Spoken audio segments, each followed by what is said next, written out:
Got it. All right. Welcome, everybody. This is really exciting. I'm happy to see you all, mostly familiar faces, so this is nice. We are Fifth Element Free Church. There is actually a whole bunch of people from within the organization here, which is nice, and also quite a few faces, people that we haven't seen yet. So just to give you all a little bit of background about what we're doing, for those of you who don't know, we started a church. I don't think if you'd ever asked me, I'm coming up on 20 years since I graduated law school, which is absolutely bananas to say out loud. And if you'd ever told me that, back then, that I would use my law degree and somehow end up starting a church because of my law, it still is incredibly bizarre to me. But religious freedom was the Constitution, and religious freedom was a subject that I held very dear even back then. And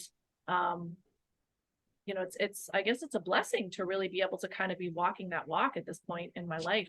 It sucks that the world has come to this, but at the same time, it's like, all right, well, at least there are people here who care and who have the skill set to be able to to get it done. So this is, we are doing our best here to kind of operate a church to the best of our ability. It's not going to look anything like any other church that you guys have probably ever been to. And we are incredibly okay with that fact. So with that, I am going to, let me see here. All right, so what I'm going to do is I'm going to read the spiritual declaration of Fifth Element Free Church. This is what we as a church are all about. It's our creed, I guess, if you will. It is written in the beginning as kind of,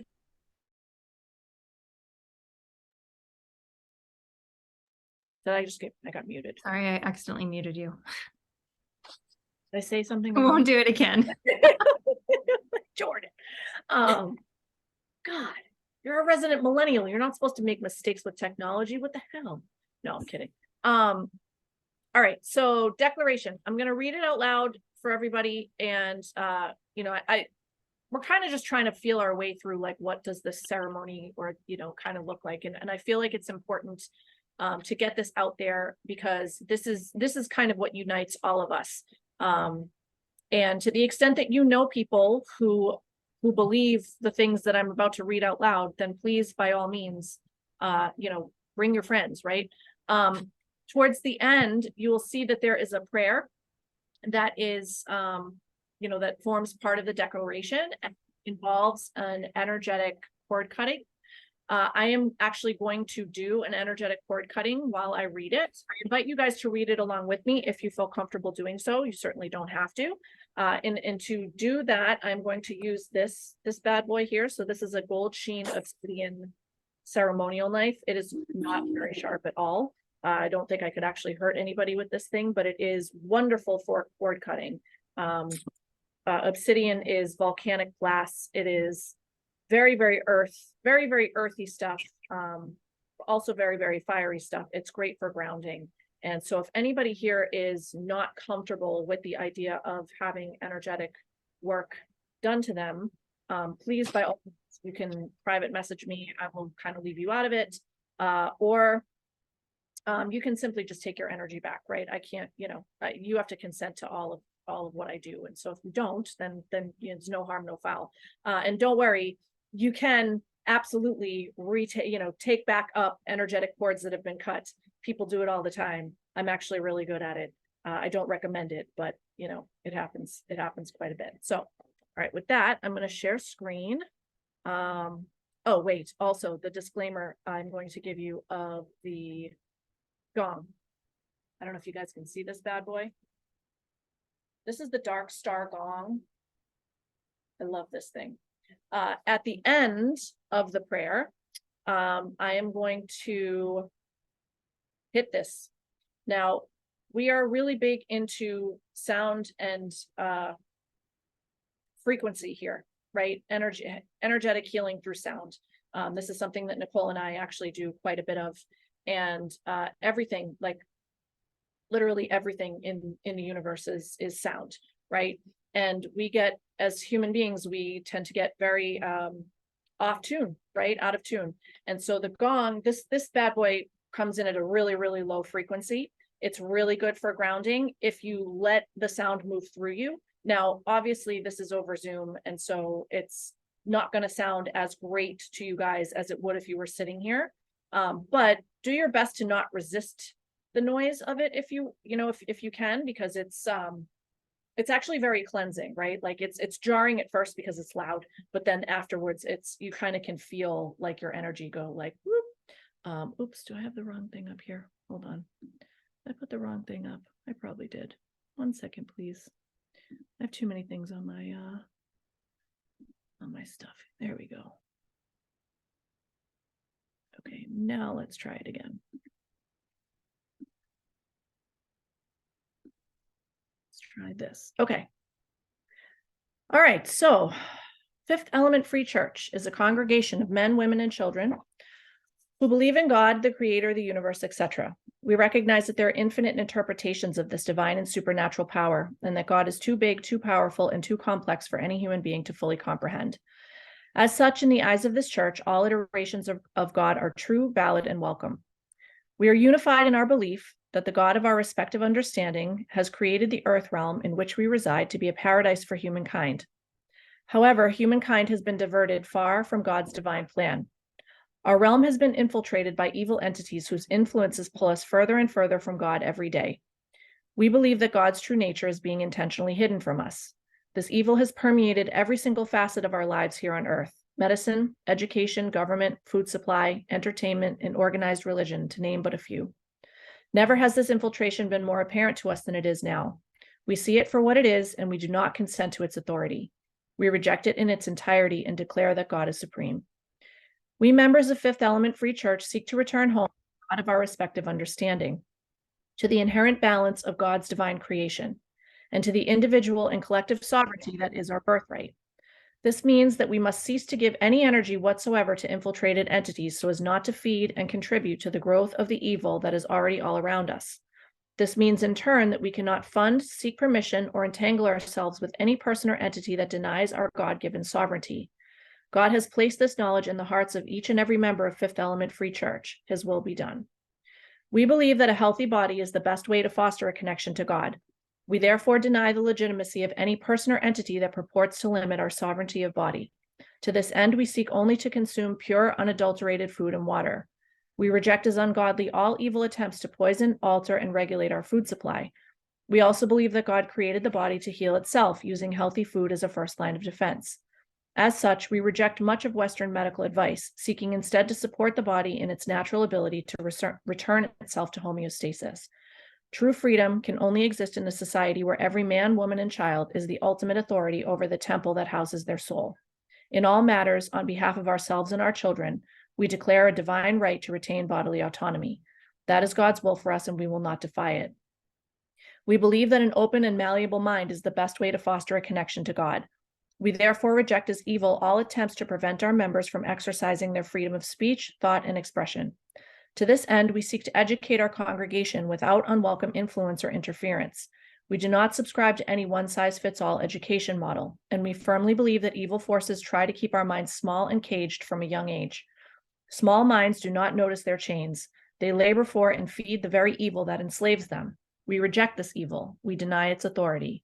We do not consent to its presence, nor its alleged dominion over our lives. We do not believe in misinformation. We do not believe in one objective truth. God gives us all the divine right to obtain, process, and subscribe to information however we see fit. In all matters, on behalf of ourselves and our children, we retain sovereignty of mind. That is God's will for us, and we will not defy it. We believe that a contented heart is the best way to foster a connection to God. We therefore deny the authority of any person or entity that takes any measures aimed at limiting, curtailing, or putting conditions upon our ability to seek happiness and fulfillment. To this end, we seek to promote the use of all jobs, services, and modalities, traditional or not, that boost our emotional and spiritual bodies. We believe that God created us in his image, meaning that each and every one of us has the power of God within. Cultivating this personal power is the only sure way to live a godly life, and we therefore reject as evil any person or entity that purports to limit our ability to do so.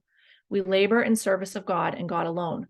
Any task, no matter how big or small, that is done with a joyful heart is done in service of the God of our respective understanding. We believe that the pursuit of personal happiness is the birthright of all souls who choose to take a human form, and we demand the ability to pursue that happiness without interference from any evil infiltrated people or entities. In all matters, on behalf of ourselves and our children, we retain complete dominion over our daily affairs. That is God's will for us, and we will not defy it. And so, in communion with God and with each other, we lift up these words in prayer and solemnly declare that we, members of Fifth Element Free Church, refuse permission for any living person, entity, or non-physical being to enter our bodies, minds, souls, spirits, or energy fields for intentions that are other than love. We break all contracts, vows, and agreements we might have made, knowingly or unknowingly, in all time, space, and dimension, that in any way diminish the fullest expression of our joyful soul essences. We break these agreements from this moment backward through every experience of the past, and from this moment forward until the end of all time. We command that these evil energies, entities, and people leave our space now. They have no power over us. We deny their authority and do not consent to their presence. We ask the God of our respective understanding for divine protection from these evil energies, entities, and people, that they shall never return to our energy fields in any way for any reason. We build the shield of divine light around ourselves, our fellow members, and around this church, with this heart intention and our eternal free will. And so it is, was, and always will be. Now for the fun part.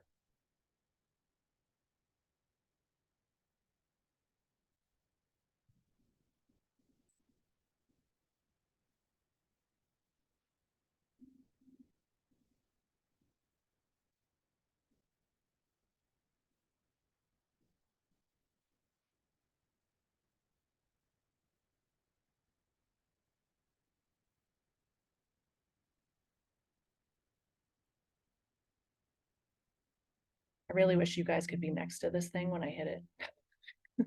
It's so like, how does it sound good coming through? Like, can you hear it okay? I You can't guys hear much of it. You didn't hear it? Not really. Okay, hold on. I'm gonna hit it louder. My kids are gonna go bananas. Hold on. I actually was trying to be nice.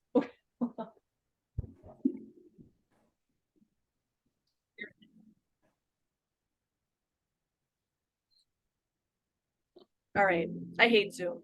That's it. I officially can't stand it. We can hear it in the background as you're talking because it's like the mic starts picking it up. Oh, I should keep talking. But No, I can't do that to myself again. All right, great. Well, I'll be buzzing all day on behalf of all of you. Yeah. All right. Okay. So now that we have read through the prayer, we are, oh crap, my table's about to break here. We are going to, so the theme of today's sermon is personal power, right? Power to the people, reclaiming our personal power. We're really trying to set the tone here for what the purpose and mission of this church is going forward. Taking back our country, taking back everything, right? Everything that belongs to us and that has been wrongfully taken. And it starts with personal power. We have to all learn to bring the best possible versions of ourselves into society because there's basically no other way to do it. Sovereignty of mind, sovereignty of body, all of it. It's very, very important stuff. So the next thing that we are going to do is a brief meditation. I personally am a huge fan of group meditation. I don't know what any of you guys, if you have experience with meditation or not, you can feel free to shut your screens off if you want to while we're doing this so that you don't feel like other people are like watching you while you meditate. But I know just from looking that we have people here from literally all over the country, like all over the country. So it's a very, very powerful thing if the dozen or so of us that are here are all kind of connecting right through meditation. And I want also to kind of get everybody cleared, right, and kind of down to a baseline so that when I talk in a little while about the shift in Pluto into Aquarius, that everybody is kind of clear and open to receive the message a little bit better, right? So we had a fabulous time trying to figure out how to get how to get the meditation to actually play through Zoom. I think we figured it out, or I shouldn't say we, Jordan figures everything out, thankfully. So do you want to go ahead and hit that? Yeah, I'll start it. If it plays well, just give me a thumbs up. Okay. So like I said, feel free to, if you guys want to cut your camera. I'm just gonna, about 5 minutes.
that lovely?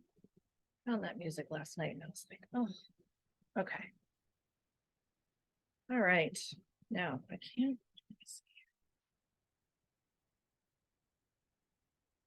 All right.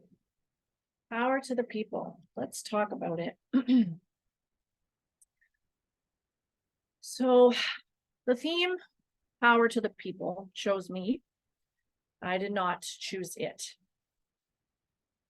For those of you who don't know, I spend a not insignificant portion of my life being guided by spirit.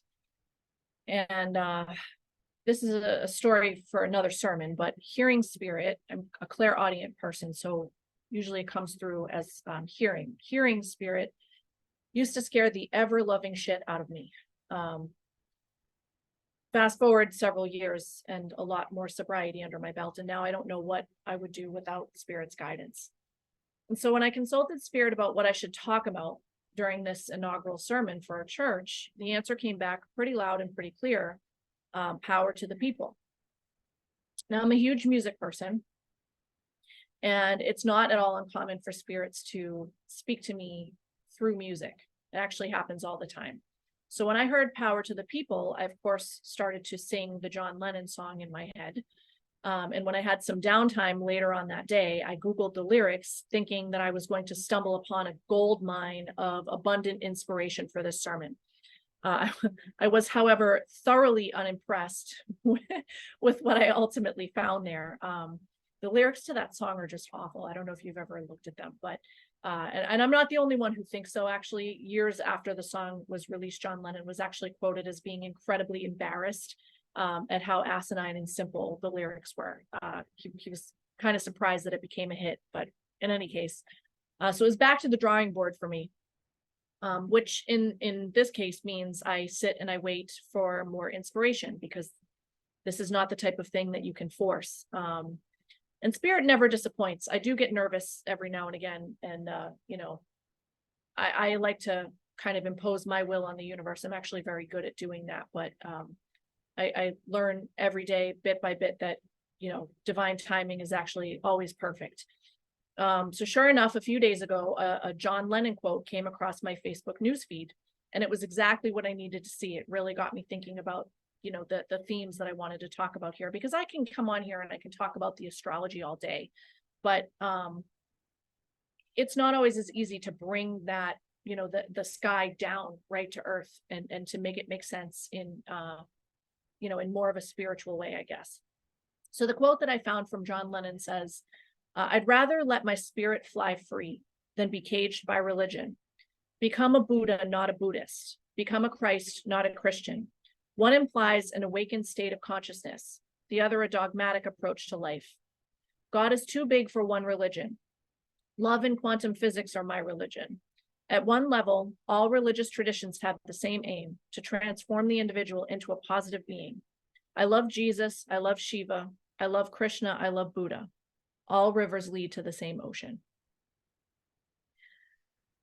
Now, obviously, that last line, "all rivers lead to the same ocean," is an absolute showstopper, right? I mean, that's good. That's good stuff. But it was actually the beginning of the quote that struck me, in as much as power to the people was the theme for today. "Become a Buddha, not a Buddhist," says Lennon. "Become a Christ, not a Christian." In other words, step into your personal power. Step into it fully. Don't allow your spirit to be defined by the experience of others. Take full ownership and define it for yourself. And use the ascended masters as your guide. And it just so happens that the astrology of this week and for the next 2 decades really favors doing just that. So as most of you know, Pluto moved into Aquarius early on Thursday morning. And this is an extremely big deal, because Pluto does not change signs very often at all. He's been in Capricorn, which is the sign that immediately precedes Aquarius, since 2008. So technically he isn't completely done with Capricorn just yet, because his upcoming retrograde, which will start in about a month and runs about 6 months, he will dip back into Capricorn for the second half of 2023 and early 2024 before he moves into Aquarius for good. So you can think of the next few months as a bit of a preview, if you will, of what's to come when he arrives in Aquarius to stay. Because once he gets here to stay, He's going to remain in Aquarius until 2043. So almost 2 full decades. It's a very, very long trip, and it's going to be a slow and intense burn. So historically, Pluto's move from Capricorn into Aquarius coincides with massive power shifts. And these power shifts they occur all around the world, right? So I'm going to be focusing today on, obviously just like America and England as America's predecessor, but know that these shifts go on in countries like literally on every single continent. Some of the time frame that I'm going to be talking about, the American Revolution, actually the French Revolution occurred at the exact same time. And I thought it was really interesting because I don't watch the news at all, but every now and again, something sneaks past on my news feed. And I just so happen to see that France is in turmoil again right now. So I was like, oh, wow, you guys are kind of right on cue too, because they were going through hell back in the late 1700s at the same time that we were. And it appears that they're kind of right back in it as well. So Pluto takes about 248 years to make one full trip around the sun. He hasn't been to Aquarius since the late 1700s. And prior to that, it was the mid 1500s since he's been there. And there's a really interesting story that starts to unfold when we look back at what was going on during those times. And they say that people who fail to learn from history are doomed to repeat it. And I genuinely do believe that to be true. And I also believe that astrology helps to show precisely how we doom ourselves, in as much as it reveals patterns to us. So before we go back in time, I want to introduce you a little bit more intimately to the players that we're talking about. So Capricorn, Aquarius, and Pluto, right? Capricorn and Aquarius being signs, Pluto being a planet. And forgive me if I'm being I don't mean to sound like patronizing by saying stuff like that, but I get people who come to me all the time who have zero experience in astrology. And because I do this all the time, I kind of take for granted that some people genuinely don't understand some of this stuff. So I try to break it down like you're 5. It's not because I'm trying to insult you. It's because I don't want to leave anybody behind. So Capricorn is our collective 10th house. It's an earth sign, which means that the energy fundamentally is concerned with life here on the physical material plane of existence. Capricorn is all business. It's ruled by Saturn, which is the planet of discipline and maturity. The energy is ambitious, it's status conscious, it's goal oriented, and it's absolutely ruthless in pursuit of what it wants.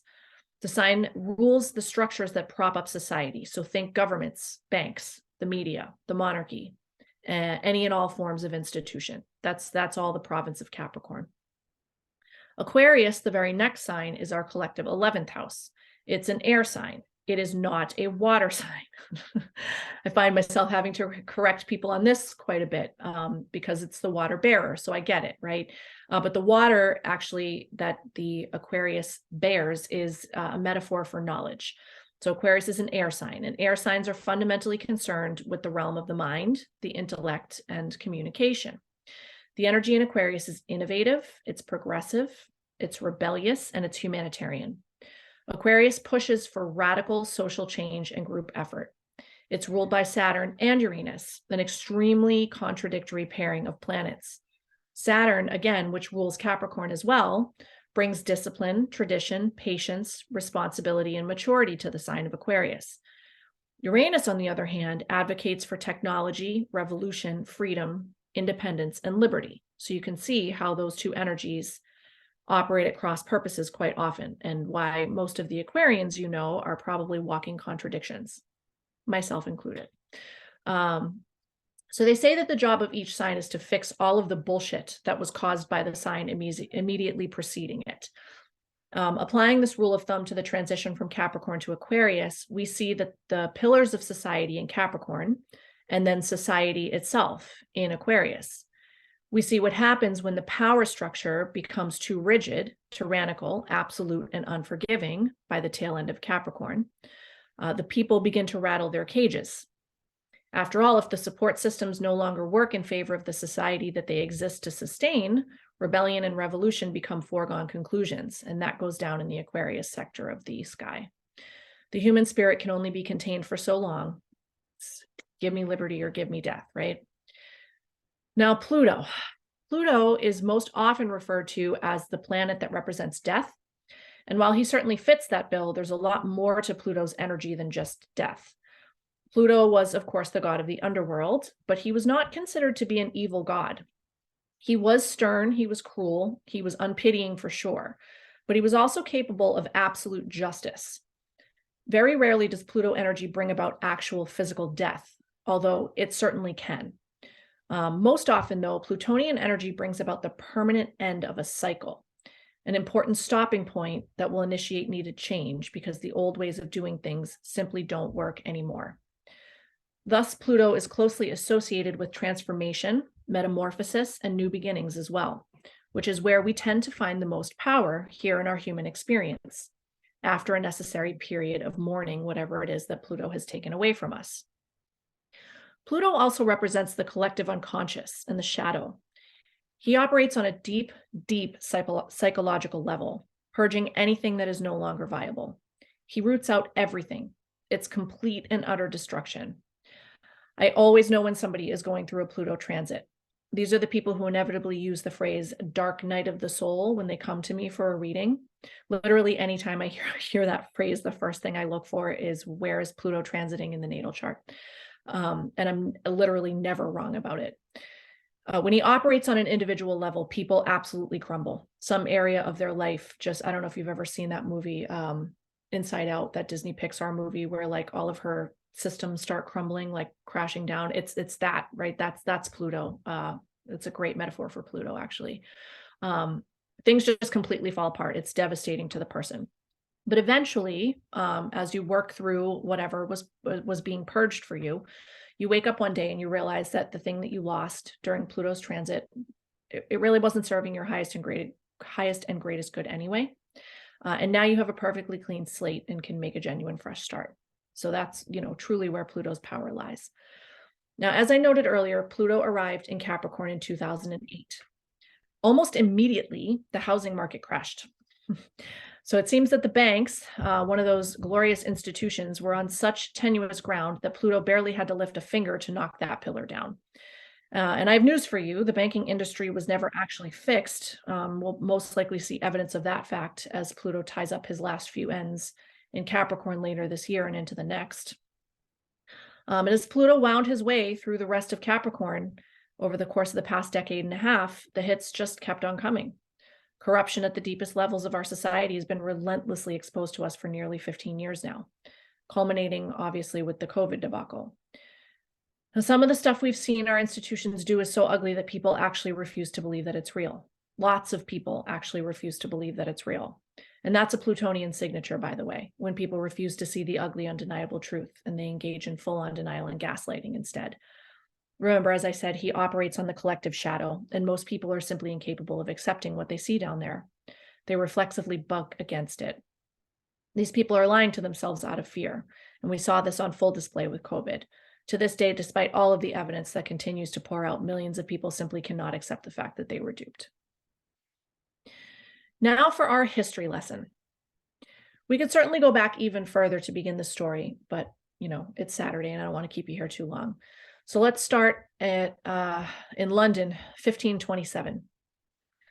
Pluto is in the late degrees of Capricorn, and King Henry VIII sits on the throne in London, or in England, I should say. For 20 years, he's been happily married to Queen Catherine of Aragon, a Spanish princess and a staunch Catholic upbringing. Queen Catherine has failed to give Henry a son, however, and the king is growing tired of her. You see, King Henry has fallen for a younger courtier named Anne Boleyn, and he's so smitten with Anne that in 1527, he formally requests that the Pope in Rome dissolve his marriage to Catherine, something that is basically unheard of at this time. But England is a Catholic country, and the Holy Roman Emperor just so happens to be Queen Catherine's nephew, so Henry is basically shit out of luck. He kept at it for the better part of 7 years, but with zero success. Rome is not keen to play. Now, Pluto moves into Aquarius between 1532 and 1533. By this time, Anne Boleyn is pregnant with Henry's child. Knowing that he has no choice but to marry her so that he can legitimize his heir, that he assumes to be a son, wink, wink, and ends up being the great Elizabeth I, Henry VIII changes the course of English history by formally breaking with Rome. He appoints himself the supreme head of the Church of England, and the country moves towards Protestantism. The Pope is effectively ousted of all power. All the taxes that used to be paid to Rome are now paid to the king directly. Church and state become one and the same. It's an incredibly big deal, and it illustrates the Capricorn to Aquarius principle very nicely. England was part of Christendom, and all was well and good until the Pope flexed on Henry VIII. Seeing no way to maneuver around the structure of the Catholic Church, King Henry made the radical move of liberating his country completely. Now, the next time Pluto moved from Capricorn to Aquarius was late in the 1700s. By this time, a bunch of English people who were sick to death of living in a country where church and state were united had come to the Americas to settle. They sought religious freedom first and foremost. As time passed, the colonies developed into fledgling states that were increasingly at odds with the crown back in England. Things came to a head in 1776 while Pluto was in the last couple of degrees of Capricorn, and the Declaration of Independence was signed. As Pluto moved in and through Aquarius between 1778 and 1798, the Revolutionary War occurred. Fighting ended in 1781. The Treaty of Paris was signed in 1783, officially ending the war and giving the United States its legal and military independence. By 1789, the Constitution first became effective, with the swearing in of George Washington as our first president. And so we see this theme repeating yet again. When Pluto transits those last few degrees of Capricorn, there is an appeal to the institution to please yield some of its authority over us. That plea is categorically denied. The tyranny runs amok. The corruption is on full display. And finally, as Pluto crosses the threshold into Aquarius, the dam breaks. The people, having tried to achieve lenience and freedom through more civil means, find that their backs are against the wall. Revolutionary action becomes the only way forward. And the deeper pattern is also worthy of note. In liberating his country from the tyrannical rule of Rome, Henry VIII concentrated and conflated power for himself and for subsequent monarchs. That, in turn, eventually caused people to flee from England in search of religious freedom, an exodus that ultimately resulted in the formation of the colonies and their subsequent liberation from England. We're living during the next chapter of that saga. And in the coming months and years, I invite you to sit with what that means from a historical perspective. I think it's way too early to see how this will play out with any specificity, but the backdrop is certainly clear. And there are some themes that I want you all to keep in mind as we transition into this energy. Those themes are fighting for freedom and the constraints that have been placed upon us by corrupt rulers, equality and liberty for the individual, and a collective stand against those in power. Change in society that is centered around teamwork instead of individuality. Rooting out that which is unjust, unfair, and unequal to humanity.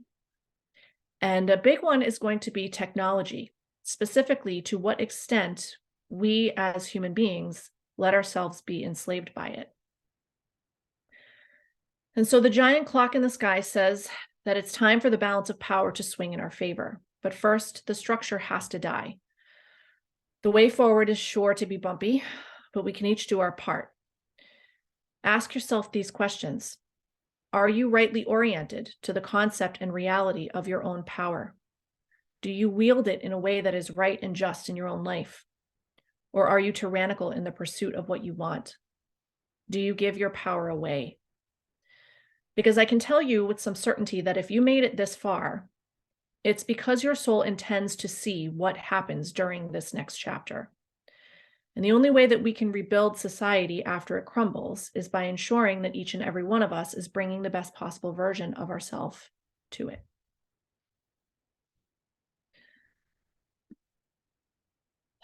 All right. We have, and that's kind of all we have for you, except we do have a couple of announcements. Hold on. I do have announcements. Oh, we have some things here. Oh, look at. Oh, comments, yay. Okay. First of all, again, thank you. I appreciate everybody showing up. It's just really nice to see faces because I thought it might just be me and Jordan. And me and Jordan spent a lot of time on Zoom, just her and I. So, I would have totally talked to her anyway, but it's nice. It's nice to have some other people here. we are we're going to get started now that the weather here in Massachusetts is going to be getting better. Our plan is to start having more in-person gatherings. Now, I know a lot of you guys are not actually in Massachusetts, but for those of you who are, we are planning our first in-person get-together on April 22nd. It's a Saturday, it's Earth Day. We are eyeing a park in Carlisle, Massachusetts, I believe. We have not finalized the plan, so don't quote me on any of this, and we will certainly put out more information as it becomes, as it becomes more of a solidified plan. But our intent for this is to turn it into a very kid-friendly event. I've never been to this park, but the research we've done indicates that it is very kid-friendly. We might put together like a scavenger hunt and just kind of get together and gather, right? The way that God actually intended, as opposed to Zoom. I mean, I love Zoom. I hate Zoom, but I also love Zoom. It's become a very necessary evil, and I'm grateful for it because it allows us to continue to do stuff like this.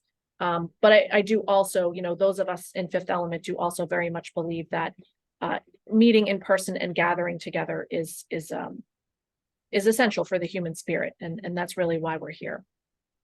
The other announcement, I don't know if it's an announcement so much, is I don't like doing this part. So we, as you know, are a church. We are a nonprofit. And so that means we rely on donations from people, from our members, or from people who are like-minded and who support what we do. So Jordan, I think you have a link, right? Jordan is going to post a link in the chat to our PayPal and also to our Liberty Dollar account.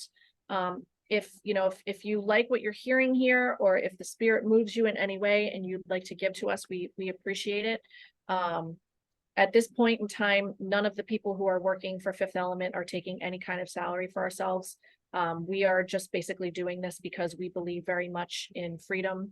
We're horrified at the way things have played out over the course of the past few years, and we want to do everything in our power to restore human beings to their rightful place here in this earth realm. We have great plans for money when it comes in. We are first and foremost plan to start a legal defense fund, because a lot of the work that we do involves helping people who have bumped up against government authority, basically for asserting their freedoms, right? We have quite a few clients on our roster who were denied religious exemptions, who lost their jobs, right? Medical field, education fields. I mean, there are people who are still genuinely dealing with this type of stuff. And it's easy for a lot of us to, those of us who were never put in that position, it's easy for us to forget that that was a thing just a couple of short years ago. But there are people whose lives have been devastated by that whole thing. And so, we do our best to help those people. And, we need money to do it, or we need to be able to help people, pay for other lawyers and stuff. So if you feel called to donate, we always appreciate it. Jordan, I see, has also put our email up in the chat. If any of you are in need of anything that we provide, please do not hesitate to reach out. We are, we as Fifth Element Free Church and our attendant ministry, we do offer legal ministry for people. We also have a vast network and exponentially growing everyday network of healers and educators with all forms of background. So it's exceedingly rare that people ask me nowadays, like, hey, do you know somebody who can do this? And I don't, because we've met so many amazing people who do so many amazing things. And so we're happy to connect. That's the whole Aquarius thing, right? We love to network. And so if you need anything that you think we can provide, please don't hesitate to reach out to us. I thank you very much again for being here today. If you guys want to stay and chat, if you have any questions, please feel free. We're here till noon. Thanks, Jessica. That was wonderful. Thanks, Julie. Let's see what we got here. I'm just kind of not really looking.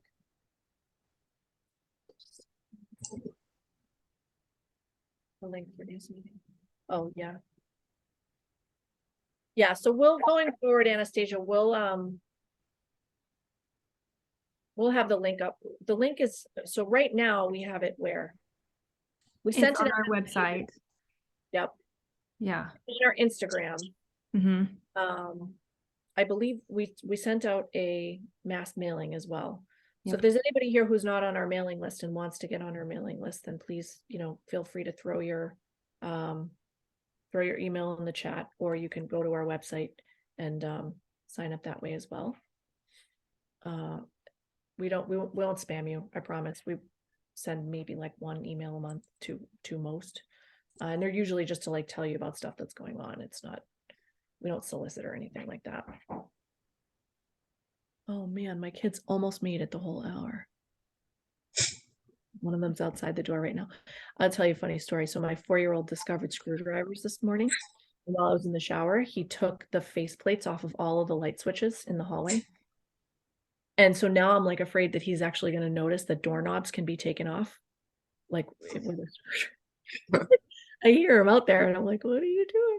And I'm like, I don't want to discourage this, because I'm like, oh, okay, this is actually brilliant. You're 4 and you figured this out. But like, also, can you not torture me? Like, can you just leave the doorknobs and the light switches intact? Because that'd be great. Thanks. Oh, these kids. Oh, thank you, Nikki. Do you do this every Saturday, Jess? Our plan is to do it every Saturday. We are going to do a rotate, so it won't be me every Saturday. We have four ministers right now, 4 trustees who are all getting in the rotation. Jordan doesn't want to, but we're going to make her. So I believe next week is Nicole. I think Becky might be after that. Jordan's probably going to vie for last place, but Yep. yeah. So our plan, I know when you're all the way down in Florida, or you come back to Boston No. soon. I'm thinking, so Kevin just bought and renovated an inn up in New Hampshire, and I've had it down here so much that my dream is to become his innkeeper and live in the mountains in solitude with my dog. I was like, this sounds beautiful. So yeah. Okay. Oh, I may hope be coming close soon. All right. We'll see. Awesome. Yeah. Yeah. That's great. No, I'd love to see you. Yeah. I mean, so, the plan, like I said, is to be doing these every week, or at least, frequently. And then, as the weather gets nicer up here, we'd like to try to do some in-person stuff. So there may be some weeks that we're not meeting on Zoom because we're out actually getting fresh air. But yeah. Yeah, I would love to join in as much as possible. This is refreshing. It's hard to find, I mean, it's so transient down here right now, just because of we call it the migration. Oh, I bet. Yeah, it was the migration. So it's hard to find locals, put it that way. It's just all new people down here. So it's not the same. Yeah. And it's hard So to find many people like-minded move to people. Florida. I know. Like Becky was even talking about, like, I know because Becky runs a children's ministry, Yeah. and I feel like 30% of her clientele moved to Florida in the past 2 years. It's like, Yeah, don't come. It is not the same Florida. It's it may be in a few years when things start to settle down or not, but yeah, it's crazy. It reminds me of Waltham during the tech boom. You know how Oh. Waltham went from being like a humble blue collar city to all of a sudden just being takes 40 minutes to get across town. Yeah. Yep. That's exactly what it reminds me of. So it's like, okay. Yeah. No, I totally get that. Yeah, that's so where Colleen and I grew up together. And where we live in Waltham is it's like the 128 belt. It's like this very technological, like they built tons of buildings along 128, and most of them are in Waltham. I mean, it's been, and they're still doing it. Like they're still building, like they're still finding nooks and crannies to put these giant, Crazy. it's nuts. And so she's right. I mean, growing up, I mean, now I guess in some ways, like increased property values and stuff, but like it's nuts to me. Like, can you imagine? There are houses in Waltham that sell for over $1 million now. I know. Like as a child who grew up here, can you even fathom that? Because it's like, what? Like it's just so bizarre. But Yeah, it's caused we also don't have a city planning board here in Waltham, which I think is the dumbest thing ever, because they just keep building.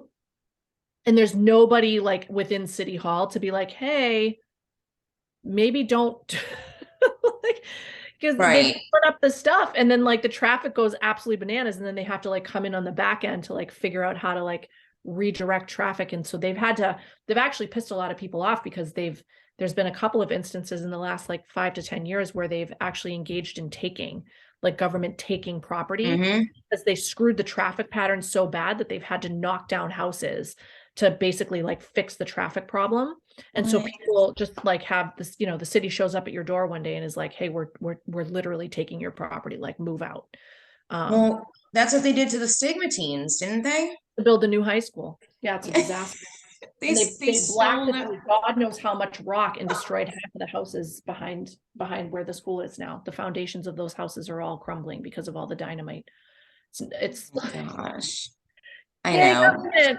I know. So I'm very grateful to have you guys provided the space this morning, because it does give me hope. It gives me hope that there are others out there that are congregating, thinking the same, wanting better, wanting tradition, wanting just, basic human respect, Yeah. treat Yeah. others how you would want to be treated, and we can all live here peacefully. Yeah. Oh yeah, we out here. Yeah. We are out here. We're mostly women, by the way. Oh girl, the patriarchy in this state, it's like the good old boy network, and the patriarchy is alive and real. It Oh, I is know. unbelievable. Yeah. I can't believe it. I mean, I'm like, I grew up in Massachusetts. It's way more progressive up there, I know. However, it's 2023. I know I'm a woman, but I do have a brain, Yeah, no, and it's absolutely crazy. I mean, and that's Pluto. Pluto coming through is like rooting it all out. So it's all like on full display now. And it's ugly. Like it is ugly. Yeah. Yeah.